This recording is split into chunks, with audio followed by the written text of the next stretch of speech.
Hello. Class 12th के अंदर हम लोग रसायन विज्ञान के अंदर ठोस अवस्था पढ़ रहे हैं और उस ठोस अवस्था वाले चैप्टर के अंदर अभी तक अपनों ने देखा कि इसका इंट्रोडक्शन क्या है, वो किस तरह से किस प्रकार के पदार्थ की कितने प्रकार हुए और उनमें से क्रिस्टलीय और अक्रिस्टलीय प्रकार के ठोस किस प्रकार के हैं और क्रिस्टलीय जो प्रकार के ठोस है उनके हम लोगों को प्रकार देखने हैं। वो प्रकार देखने अपने को कि बंधन बल जो रहता है उसके अंदर वो किस प्रकार का बंधन बल है और उनकी व्यवस्था किस प्रकार से है, उनके गुण किस प्रकार से। इस तरह से हम लोग इसके अवयवी कणों बंधन बल के आधार पर हम लोग इसका वर्गीकरण कर रहे हैं क्रिस्टलीय ठोस का। तो इसका वर्गीकरण जब हम लोग देखते हैं तो हमें क्रिस्टलीय ठोस जो रहता है वह अवयवी कण अगर अणु है, अगर अवयवी कण अणु है तो हमारा एक प्रकार का क्रिस्टलीय ठोस बनता है जिसको बोलते हैं आणविक क्रिस्टल, आणविक क्रिस्टलीय ठोस, क्रिस्टलीय ठोस। ये क्या है? अवयवी कण कौन सा हुआ? अणु हुआ। अब अवयवी कण यदि अणु के रूप में रहता है तो ऐसी स्थिति में एक अणु दूसरे अणु के साथ में अटैच है, एक अणु जो है वह दूसरे अणु के साथ में अटैच है। ये पूरा का पूरा अणु है, ये भी दूसरा पूरा का पूरा अणु है। तो उनके अंदर जो बल रहता है ये बल दुर्बल प्रकार के वांडरवाल बल रहते हैं। वांडरवाल्स फोर्सेस या वांडरवाल बलों के नाम से हम लोग जानते हैं इसके अंदर। तो दुर्बल वांडरवाल इसके अंदर फोर्सेस पाए जाते हैं जिसके द्वारा एक अणु दूसरे अणु के साथ में जुड़ा रहता है। जैसे उदाहरण अगर हम लोग देखें तो हमारे पास में बर्फ है ना, तो बर्फ भी एक प्रकार से हमारे पास में आणविक ठोस का उदाहरण होगा, क्योंकि बर्फ के अंदर जो जल के अणु है H2O के अणु वो दूसरे H2O के अणु के साथ में बाइंड हुए हैं, लेकिन वो कौन से बल है? दुर्बल बल है। इस वजह से वो अगर हम लोग इसका गलनांक देखते हैं तो बहुत कम गलनांक के साथ में ये क्या हो जाते हैं? एक दूसरे से अलग हो जाते हैं। मतलब इसका गलनांक कितना हो रहा है? 0 डिग्री सेल्सियस हो रहा है। तो यहाँ पर बर्फ जो है वह आणविक क्रिस्टलीय ठोस का उदाहरण हो जाता है। उसी प्रकार से ठोस आयोडीन जो रहती है, ठोस आयोडीन, ये भी एक प्रकार से आणविक ठोस का उदाहरण होता है, क्योंकि आयोडीन अणु है। जिस तरह से बर्फ अणु है उसी प्रकार से आयोडीन भी क्या है? अणु होता है। और ये ऊर्ध्वपातज पदार्थ का एक उदाहरण होता है। ऊर्ध्वपातज पदार्थ, ऊर्ध्वपातज का मतलब क्या हो रहा है? जिस ठोस को गर्म करे और वो सीधा ही गैस में बदल जाता है, तो ऊर्ध्वपातज पदार्थ होता है ये ठोस आयोडीन। तो यहाँ पर हम लोग इसके बारे में देख लेते हैं कि इनका अणु इनका अवयवी कण है, इसलिए इसको हम लोग आणविक ठोस कहते हैं। अब बात आती है कि इनके अंदर अगर गुण की बात करें कि किस प्रकार के हो रहे हैं यहाँ पर, तो ये क्या हो जाएगा? इनका गलनांक क्या हो जाएगा? इनका गलनांक निम्न हो जाएगा, कम होगा। इनका गलनांक ज़्यादा नहीं होगा, इनके गलनांक निम्न हो जाएंगे। इसके अलावा एक और बात है, विद्युतीय गुण की बात करते हैं अपन। तो विद्युतीय गुण ये क्या करेंगे? विद्युतीय गुण ये क्या करेंगे? नहीं दर्शाएंगे। मतलब ये विद्युत के क्या रहेंगे? कुचालक रहेंगे। तो ये विद्युतीय गुण नहीं दर्शाने की वजह से विद्युत के हम लोग क्या लिखेंगे? इनको कुचालक लिखेंगे। ठीक है। उसी प्रकार से दूसरे प्रकार के जो ठोस है अपने पास में अवयवी कणों के आधार पर, अगर अपनों ने अवयवी कण क्या ले लिया? आयन ले लिया। आयन कौन से हो रहे? धनायन और ऋणायन।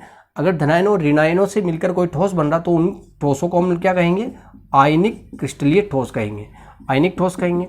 अब आयनिक ठोस अगर बनता है तो इसका मतलब उनके अंदर धनायन और ऋणायन जो एक दूसरे से जुड़े हुए हैं वो क्या है?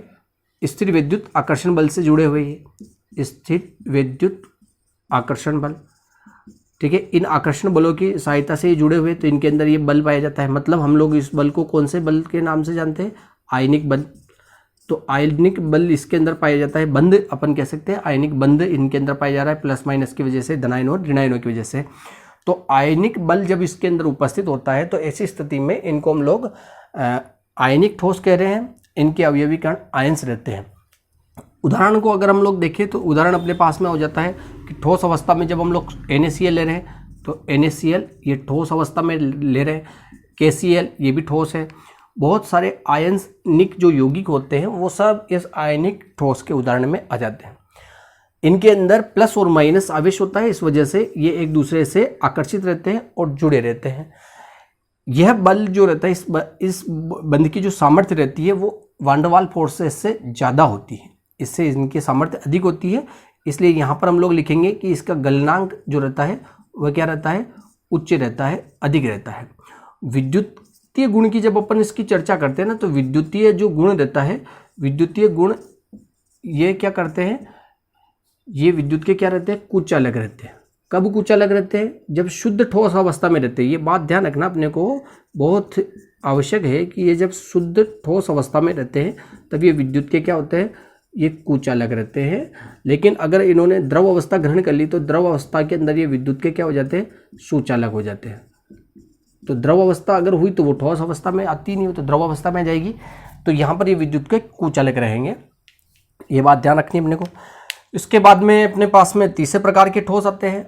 अवयवी कण किस प्रकार के, उस आधार पर अपन कह रहे हैं। अगर अवयवी कण क्या है, परमाणु है, सहसंयोजक परमाणु है, तो परमाणु अगर है तो वहाँ पर जो इसके द्वारा जो यौगिक बनते हैं उनको बोलते हैं अपन सहसंयोजक अणु। ठीक है, सहसंयोजक इसलिए ठोस इनको अपन कह रहे हैं। तो सहसंयोजक जो ठोस होते हैं इनके अंदर अवयवी कण क्या है, होते हैं परमाणु होते हैं। और परमाणु के बीच में जो बंध बनता है वो बंध किस प्रकार का बन रहा है, सहसंयोजक प्रकार का बन रहा है। सहसंयोजक बंध इसके अंदर बनता है और ये प्रबलतम बंध होता है। सहसंयोजक जो बंध होता है ये प्रबलतम बंध होता है। एक दूसरे के साथ में अणु सहसंयोजक बंध का निर्माण कर रहे हैं। जैसा कि उदाहरण इसके पास में देखें हम लोग, तो हीरा है, ग्रेफाइट है, ये सहसंयोजक बंधों के द्वारा बंधे हुए यौगिक होते हैं। ठीक है, इसी के बाद में हम लोग देखें सिलिकॉन कार्बाइड होता है, और भी बहुत सारे ऐसे सहसंयोजक यौगिक होते हैं जिनमें बहुत स्ट्रॉन्ग फोर्स पाया जाता है। मतलब हीरा अगर हम लोग देखें सबसे कठोर पदार्थ होता है। एल्यूमिनियम नाइट्राइड भी होता है, एल्यूमिनियम कार्बाइड भी होता है, कोरंडम होता है, Al2O3 ये कोरंडम है। तो ये यौगिक क्या होते हैं, सहसंयोजक बंधों से जुड़े रहते हैं, इसलिए इनको हम लोग सहसंयोजक ठोस कहते हैं। और इनके अवयवी कण क्या होते हैं, परमाणु होते हैं। जैसे हीरा है तो कार्बन कार्बन के परमाणु, ग्रेफाइट है तब भी कार्बन कार्बन के परमाणु होते हैं इसके अंदर। अब हम लोग देखिए इसके अंदर गलनांक वाला गुण देख लेते हैं इनका। तो इनका गलनांक क्या होगा, क्योंकि बंध बहुत स्ट्रॉन्ग है इनके अंदर, इसलिए गलनांक इनका उच्चतम होता है। इसलिए हीरे का गलनांक जो रहता है वह उच्चतम रहता है। यहाँ अपवाद के स्वरूप हम लोग इसको जरूर रख सकते हैं। ग्रेफाइट इसका क्या हो जाएगा, अपवाद हो जाएगा। ग्रेफाइट इसका अपवाद है, इन केस पे भी अपवाद है। और दूसरा जो विद्युतीय गुण है, विद्युतीय गुण के केस पे भी ये अपवाद के स्वरूप होता है, क्योंकि हीरा जो रहता है वह विद्युत का कुचालक होता है। ये सभी पदार्थ जो रहते हैं विद्युत के कुचालक है। सब पदार्थ जो सहसंयोजक होते हैं वो सब विद्युत के कुचालक है, लेकिन ग्रेफाइट जो है वो विद्युत का क्या रहेगा, सुचालक रहेगा। तो ये यहाँ पर अपवाद का काम करता है। मेन बात क्या आती है, सहसंयोजक ठोस परमाणु से मिलकर बनते हैं और इनके अंदर बंध सहसंयोजक प्रकृति का पाया जाता है। विद्युत के ये कुचालक होते हैं। उदाहरण अपने पास में ये होते हैं। ठीक, अगला प्रकार का जो ठोस बनता है अपने पास में वो बनता है इसके अंदर अवयवी कणों और बंधन बलों के आधार पर। यदि अवयवी कण क्या हो जाते हैं, धातुएं हो जाती हैं, धातु परमाणु। ठीक है, अवयवी कण अगर धातु के परमाणु हैं तो इन धातु के परमाणुओं के द्वारा जो यौगिक बनते हैं उनको कहते हैं अपन धात्विक ठोस कहते हैं। ये हो गया धात्विक ठोस। सभी धातुएं इसके अंतर्गत आती है। यहाँ पर हम लोग उदाहरण में भी लिख सकते हैं, उदाहरण आ जाएगा इसका सभी धातुएं। ठीक है, सभी धातुएं इसका ये गुण दर्शाती है। अब और हम लोग जानते हैं कि धातुओं के अंदर जो रहता है गुण विद्युत का कैसा हो जाएगा, सुचालक हो जाएगा। यहाँ बंध की जरूर ध्यान रखेंगे कि इसमें बंध जो पाया जाता है उस बंध का नाम होता है धात्विक बंध। ठीक है, अब ये धात्विक बंध जो रहता है वह क्या होता है कि जो धातु परमाणु, एक धातु का परमाणु जो रहता है दूसरे धातु के परमाणु को अटैच करता है वो धात्विक बंध के द्वारा करता है। और धातु के परमाणु के बाहरी कोश में अगर हम लोग देखें तो उसका जो बाहरी कोश होता है, जैसा कि कोई भी धातु परमाणु है तो उस धातु परमाणु के बाहरी कोश के अंदर इलेक्ट्रॉन का घनत्व क्या होता है, बहुत ज़्यादा होता है। इलेक्ट्रॉन का घनत्व या इलेक्ट्रॉन की मात्रा ज़्यादा रहती है। अयुग्मित इलेक्ट्रॉन या संयोजी इलेक्ट्रॉन जिसको अपन कहते हैं, तो संयोजी इलेक्ट्रॉन इसके बाहरी कोश में बहुत ज़्यादा होते हैं। तो संयोजी इलेक्ट्रॉन ज़्यादा होने की वजह से ये क्या करता है, एक प्रकार से दूसरा जो पूरा का पूरा इसका जो अंदर वाला जो ये कर्नेल रहता है जिसको हम लोग कर्नेल कहते हैं, संयोजकता कोश के अलावा जो कोश अंदर के साइड पे रहते हैं और इसका जो अंदर की ओर धनावेश रहता है वो धनावेश और कर्नेल जो इसका अंदर का जो भाग है वहाँ तक तो ये धातु परमाणु अच्छी तरह से यौगिक का निर्माण करता है खुद के परमाणु के साथ में। लेकिन ये बाहर के जो इलेक्ट्रॉन रहते हैं ये मुक्त अवस्था में पड़े रहते हैं और ये इलेक्ट्रॉन जब मुक्त अवस्था में पड़े रहते हैं तो ये जब हम इसमें प्लस माइनस लगाते हैं तो ये मुक्त इलेक्ट्रॉन गति करने लगते हैं। इस वजह से ये विद्युत के क्या हो जाते हैं, सुचालक होते हैं। विद्युत के ये पदार्थ क्या है, सुचालक है। धातु सभी धातु विद्युत के क्या होती है, सुचालक होती है। तो विद्युत के सुचालक होने का कारण भी इनके अंदर धात्विक बंध होता है। धात्विक बंध के कारण ये क्या करते हैं, इलेक्ट्रॉन का आदान प्रदान कर देते हैं बाहरी कोश में जो रहता है। इलेक्ट्रॉन समुद्र मॉडल की सहायता से इसको बताया जाता है। तो हम लोग अभी यहाँ पर इसके बारे में ये समझ लेते हैं, सभी धातुएं जो रहती है वह विद्युत की सुचालक है और इनके गलनांक क्वथनांक जो रहते हैं वो क्या रहते हैं, इनके गलनांक क्वथनांक भी उच्च रहते हैं। तो यहाँ पर धात्विक प्रकार के ठोस है, क्रिस्टलीय ठोस के उदाहरण है, और धातु परमाणु इसके अवयवी कण रहते हैं। तो इस आधार पर हम लोग क्रिस्टलीय ठोस को 4 अलग अलग कैटेगरी में अवयवी कणों और बंधन बलों के आधार पर क्या करते हैं, इनको वर्गीकृत करते हैं। सबसे ज़्यादा अब यहाँ पर ध्यान रखना कि सबसे ज़्यादा प्रबलतम बंध किस में आ रहा है, सबसे ज़्यादा प्रबलतम बंध अपने पास में इसमें आता है, सहसंयोजक प्रकार के ठोस में आता है, सबसे ज़्यादा प्रबल ये रहेगा। उसके बाद में प्रबल बंध जो रहेगा वो धातुओं के अंदर प्रबल बंध रहता है। उसके बाद में प्रबलता का क्रम अगर हम लोग देखें तो ये आयनिक यौगिकों के अंदर रहता है, और सबसे कम जो प्रबलता का काम रहता है वो आणविक ठोसों के अंदर रहता है। तो इनकी प्रबलता के क्रम के आधार पर भी अपने को इनको अच्छे से समझ लेना है, ताकि दूसरे कभी ऑब्जेक्टिव क्वेश्चन आ जाए। इन चारों में से उदाहरण आ जाता है कभी कभी कि ये 4 एक एक करके उदाहरण ले लिए, इनमें से इनको इनके अवयवी बंध के आधार पर या जो इनके कणों के बीच में जो बंध बन रहा है उसकी सामर्थ्य के आधार पर इनको समझाइए। तो आपको सामर्थ्य के आधार पर इसको समझाना रहेगा।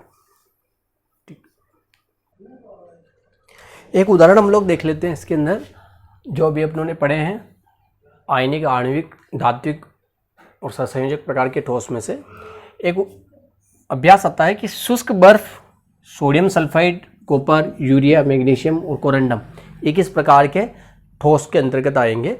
तो अगर हम लोगों ने पढ़ा था शुष्क बर्फ। शुष्क बर्फ का मतलब क्या होता है, ठोस CO2 को हम लोग शुष्क बर्फ कहते हैं। तो ठोस CO2 जो रहती है ये यहाँ पर अणु टोटली CO2 के ही रहते हैं, इसलिए यहाँ पर ये किसका उदाहरण हो गया है अपने पास में, आणविक ठोस का उदाहरण हो गया। आणविक ठोस का उदाहरण है सोडियम सल्फाइड है, सोडियम सल्फाइड है, अमोनियम क्लोराइड है। इस प्रकार से अगर नाम आते हैं तो ये जो सोडियम सल्फाइड है इसका सूत्र हो गया है Na2S। तो यहाँ पर ये आयनों से मिलकर बना है, इसलिए यहाँ पर हम लोग लिखेंगे आयनिक ठोस। ये आयनिक ठोस का उदाहरण हो जाता है।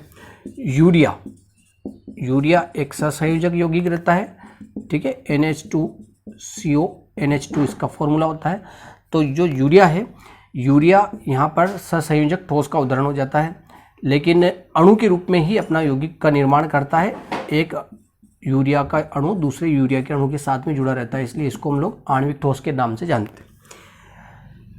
अगर हम लोग इसके अंदर आगे की साइड पर देखें कि कोई कॉपर है, जैसे एक कॉपर लिख रखा है कि कॉपर है, तो कॉपर क्या है, धातु है। मैग्नीशियम भी एक उदाहरण अपने पास में बन रहा है, तो मैग्नीशियम भी क्या है, धातु है। या किसी भी ऐसी धातु का अगर नाम लिख दिया जाता है, जैसे Cu है, ठीक है, Mg है, कभी जिंक आ जाता है, तो जो भी धातु का नाम लिखेंगे तो वहाँ तो डायरेक्ट ही अपने को पता चल रहा है कि किस प्रकार का ठोस होगा, धात्विक ठोस होगा। ठीक, उसी प्रकार से अगर हम लोग देखें कोरंडम है, ठीक है, कोरंडम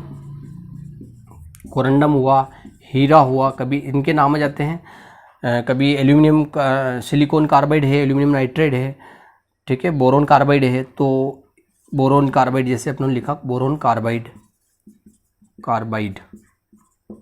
ठीक है, तो ये भी जो यौगिक होता है ये सहसंयोजक ठोस कहलाते हैं।